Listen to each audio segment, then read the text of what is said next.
Hello, in this video, I'm going to explain immunological memory. Immunological memory is memory for specific antigens that have triggered immune responses in the past. When we first encounter an antigen or a pathogen, something that triggers an immune response, it can take a little while before our immune system really catches up to that exposure and actually develops a response. But thankfully, our immune system has memory for whatever pathogen or antigen that we've been exposed to in the past, so that the second time we are exposed, we have a much more immediate, robust response.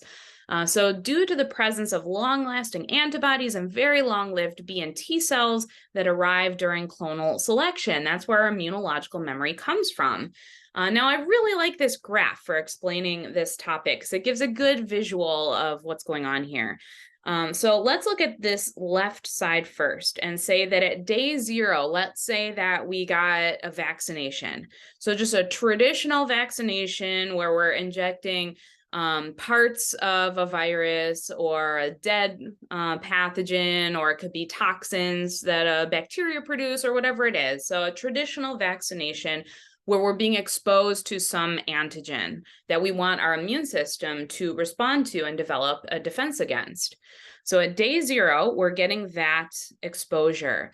Now, as you can see here, it can take a week before we actually mount a response against that pathogen, because it can take a while before that pathogen that's circulating through the body actually encounters a B or T cell that is naive, so it hasn't yet chosen its nemesis. It hasn't yet found the thing it's going to kill forever.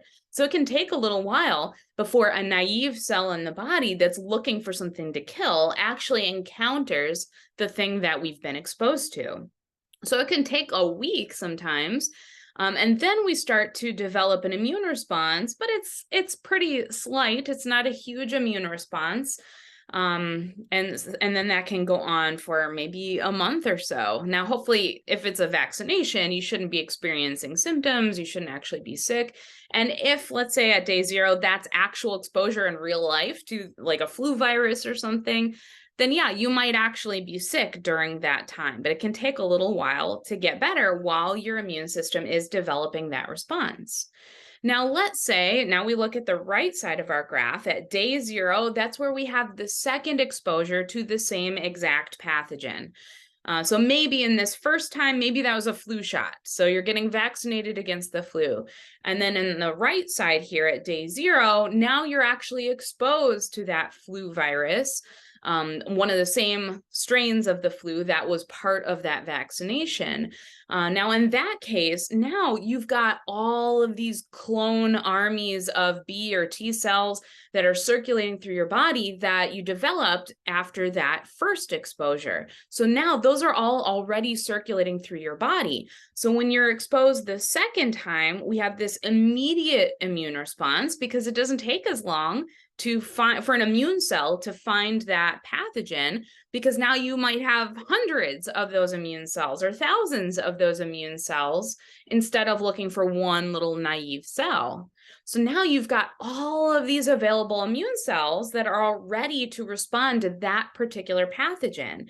So the response is immediate and it's really big. It's a robust response. So in that case, even though you were exposed to that live actual virus, you might never even know it because you might never develop any symptoms. You might never actually feel sick because you fought it off so immediately and so effectively that you never actually developed any symptoms as a result. Or maybe you do get sick from it. Maybe you do experience some symptoms, but it would be at a much lower degree. It'd be much less severe. You would fight it much more quickly. It wouldn't last nearly as long because you'd have this enormous immune response very quickly. So you'd fight it off very quickly instead of if you were exposed to that illness, it could take a week before you actually are starting to fight it. And in the meantime, it was able to do a lot of damage and cause a lot of symptoms before you actually had that response.